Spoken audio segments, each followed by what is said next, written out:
मराठी भाषेवर वादग्रस्त विधान केल्याच्या निषेधार्थ बुलढाणा शिवसेनेच्या उद्धव बाळासाहेब ठाकरे गटाने जोरदार निदर्शने केली। संगम चौकात घोषणाबाजी करत कार्यकर्त्यांनी भैयाजी जोशींच्या वक्तव्याचा तीव्र विरोध दर्शवला।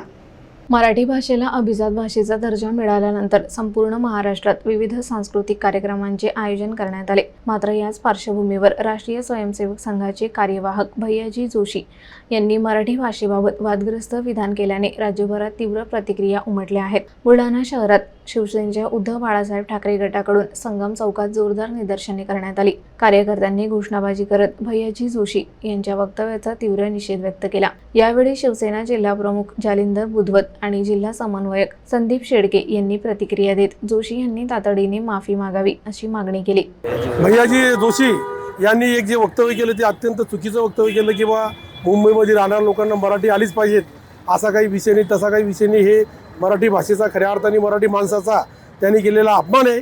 आम्ही या भैयाजी जोशीचा निषेध करतो।